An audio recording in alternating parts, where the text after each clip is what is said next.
नमस्कार, logic ERP में आपका स्वागत है।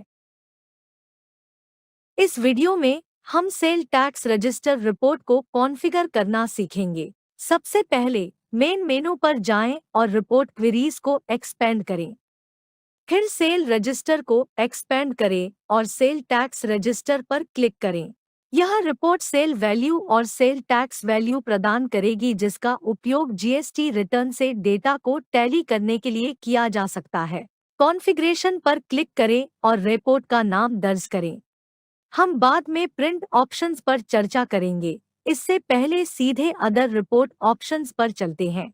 आइए पहले विकल्प रिपोर्ट व्यू से शुरू करें। रिपोर्ट व्यू ऑप्शन का उपयोग एट्रीब्यूट परिभाषित करने के लिए किया जाता है, जिसके आधार पर रिपोर्ट का डेटा डिस्प्ले किया जाएगा। अगला ऑप्शन डॉक्यूमेंट टाइप को डिफाइन करने के लिए प्रयोग किया जाता है, जैसे सेल प्लस सेल रिटर्न, केवल सेल या केवल सेल रिटर्न। अगला विकल्प सेल वैल्यू को परिभाषित करने के लिए उपयोग किया जाता है, जैसे actual value, sale tax on value या दोनों। अगला विकल्प पेमेंट मोड फिल्टर सेट करने के लिए उपयोग किया जाता है, जैसे नन, कैश बिल ओनली या क्रेडिट बिल ओनली। सेल के अलावा अन्य खातों को भी रिपोर्ट में शामिल किया जा सकता है, जिसे आप अदर अकाउंट से चुन सकते हैं। रिपोर्ट को ब्रांच वाइज कंसोलिडेट करने का विकल्प भी उपलब्ध है। आप इसे नन या ब्रांच वाइज डिफाइन कर सकते हैं। आइए रिपोर्ट के अन्य विकल्पों पर चलते हैं। सबसे पहला चेक टैक्स न होने की स्थिति में inclusive sale tax percentage use करने की अनुमति देगा। अगले टिक का उपयोग सेल रिटर्न को अलग से दिखाने के लिए किया जाता है। अगले ऑप्शन की मदद से आप रिपोर्ट में बिल नंबर का केवल न्यूमेरिक पार्ट डिस्प्ले कर सकते हैं। अगला चेक आपको सेल वैल्यू से इंक्लूसिव सेल ट्रांजैक्शंस को डिडक्ट करने की अनुमति देता है। नेक्स्ट ऑप्शन का यूज कैश कस्टमर डिस्प्ले करने के लिए किया जा सकता है, यदि वह बिल में अवेलेबल है। अगले चेक का उपयोग रिपोर्ट में जर्नल वाउचर एंट्रीज को शामिल करने के लिए किया जा सकता है। अगले चेक का उपयोग सेल वैल्यू में एक्साइज अमाउंट इंक्लूड करने के लिए किया जा सकता है, यदि रिपोर्ट व्यू को बिल वाइज परिभाषित किया गया है तो। अगले विकल्प को एनेबल करने से रिपोर्ट में सेल टैक्स अकाउंट्स प्रदर्शित नहीं किए जाएंगे। अगला ऑप्शन केवल करंट ब्रांच के डेटा को डिस्प्ले करने की अनुमति देगा, जिसमें आप लॉग्ड इन है। अंतिम चेक का उपयोग स्टॉक ट्रांसफर वैल्यू को टोटल सेल से एक्सक्लूड करने के लिए किया जाता है। चलिए अब हम अकाउंट सिलेक्शन की ओर बढ़ते हैं। सेल अकाउंट चेक बॉक्स पर क्लिक करें। अकाउंट सर्च लिस्ट दिखाई देगी। उसके बाद सिलेक्ट ऑल पर क्लिक करें।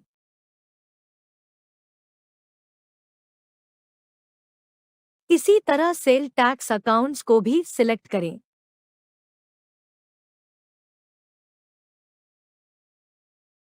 Sale and sale tax accounts के अलावा अन्य खाते जैसे एक्सपेंस अकाउंट इत्यादि को भी इसी प्रकार सेलेक्ट करें। ट्रांजैक्टेड अकाउंट्स ओनली पर टिक करना न भूलें।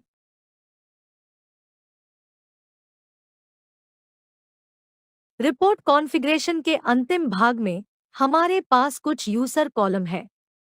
इन कॉलमों में परिभाषित वैल्यू को रिपोर्ट में डिस्प्ले किया जाएगा। ओके बटन पर क्लिक करें और कॉन्फ़िगरेशन को सेव करें। चलिए रिपोर्ट को क्रिएट करते हैं। जैसा कि आप देख सकते हैं, कॉलम प्रदर्शित नहीं हुए हैं। कॉलम डिस्प्ले करने के लिए रिपोर्ट कॉन्फ़िगरेशन सेटिंग्स खोलें। प्रिंट विकल्प में प्रिंट कॉलम पर क्लिक करें। आप उन कॉलमों को सिलेक्ट कर सकते हैं जिन्हें आप रिपोर्ट में प्रदर्शित करना चाहते हैं। सेल और सेल टैक्स अकाउंट्स को टिक करना न भूलें।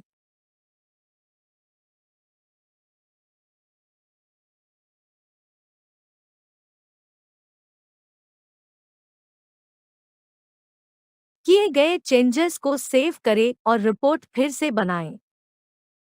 यह बेचे गए माल पर लगाए गए सेल टैक्स और सेल वैल्यू की डिटेल्ड रिपोर्ट प्रदर्शित करती है। अब इस रिपोर्ट को मंथ वाइज मॉडिफाई करते हैं। F5 दबाकर कॉन्फ़िगरेशन खोलें और अदर ऑप्शंस पर जाएं। रिपोर्ट व्यू को मंथ वाइज सेट करें। मंथ वाइज टोटल अप्लाई करना न भूलें। प्रिंट कॉलम में जाकर अनावश्यक कॉलम को हटा दें।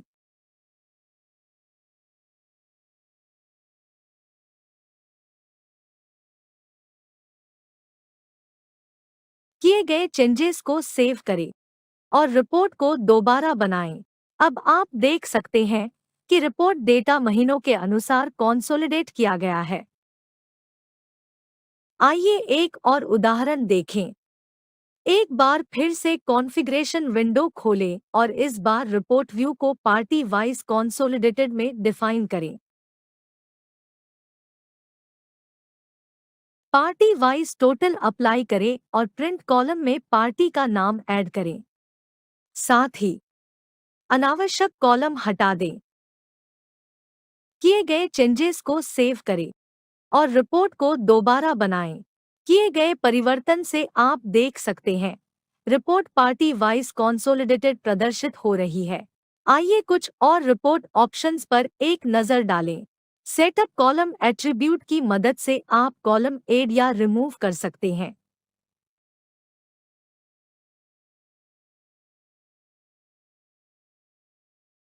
अगला विकल्प कॉलम की सोर्टिंग करने के लिए उपयोग किया जाता है, जैसे असेंडिंग या डिसेंडिंग।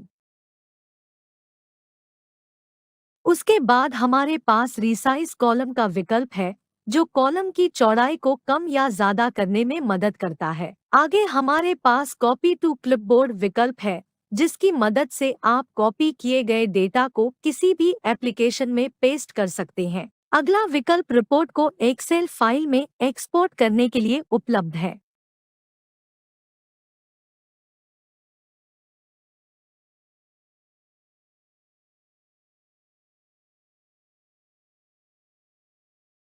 उसी प्रकार अगले विकल्प की मदद से रिपोर्ट को HTML फाइल में एक्सपोर्ट कर सकते हैं। अगला विकल्प रिपोर्ट की PDF फाइल बनाने के लिए इस्तेमाल किया जाता है।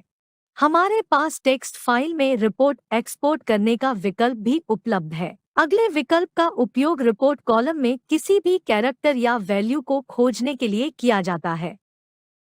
अगले ऑप्शन की मदद से आप रिपोर्ट डेटा को बार ग्राफ के फॉर्म में देख सकते हैं। जैसे ही आप व्यू ग्राफ पर क्लिक करेंगे, तभी एक बॉक्स दिखाई देगा जिसमें आप एक्स एक्सिस और वाई एक्सिस को परिभाषित करेंगे। इसके बाद व्यू ग्राफ पर क्लिक करें। रिपोर्ट का ग्राफ प्रदर्शित किया जाएगा। यह रिपोर्ट डेटा के बड़े सेट को सरल फॉर्म में डिस्प्ले करता है।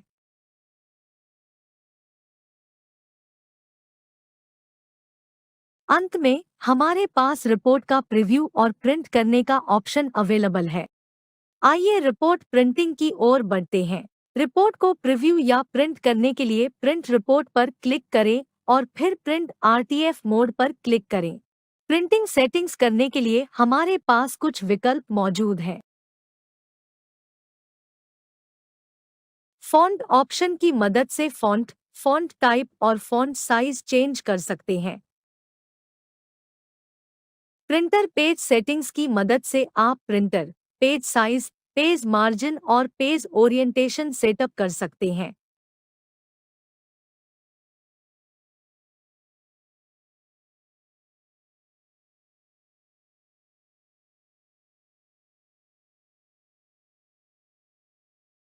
राइट साइड कुछ फिल्टर मौजूद है, जैसे कि सीरीज, ब्रांच और पार्टी नेम। इन फिल्टर की सहायता से आप रिपोर्ट में डेटा फिल्टर कर सकते हैं।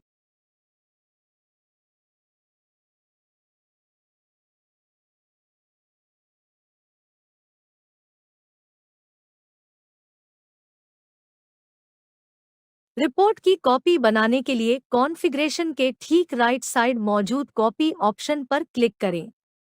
कॉपी फ्रॉम में उस रिपोर्ट को सेलेक्ट करें जिस रिपोर्ट की आप कॉपी क्रिएट करना चाहते हैं। कॉपी टू में न्यू रिपोर्ट नेम एंटर करें और कॉपी क्रिएट बटन पर क्लिक करें। अगला ऑप्शन रिपोर्ट कॉन्फ़िगरेशन को डिलीट करने के लिए उपयोग किया जाता है। कॉन्फ़िगरेशन चुनें और डिलीट बटन पर क्लिक करें। अगला ऑप्शन रिपोर्ट कॉन्फ़िगरेशन को रिनेम करने के लिए उपयोग किया जाता है। कॉन्फ़िगरेशन चुनें, नया नाम दर्ज करें और रिनेम बटन पर क्लिक करें। अगले विकल्प का उपयोग सिस्टम में रिपोर्ट को एक्सपोर्ट करने के लिए किया जाता है, जिसे बाद में आवश्यकता पड़ने पर आप इंपोर्ट भी कर सकते हैं।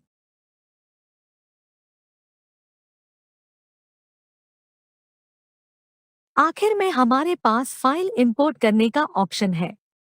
पहले फाइल ब्राउज करें और फिर इंपोर्ट बटन पर क्लिक करें। मुझे उम्मीद है कि यह वीडियो मददगार था। देखने के लिए धन्यवाद। अधिक सॉफ्टवेयर अपडेट के लिए नोटिफिकेशन बेल आइकन दबाएं और हमारे चैनल को सब्सक्राइब करें।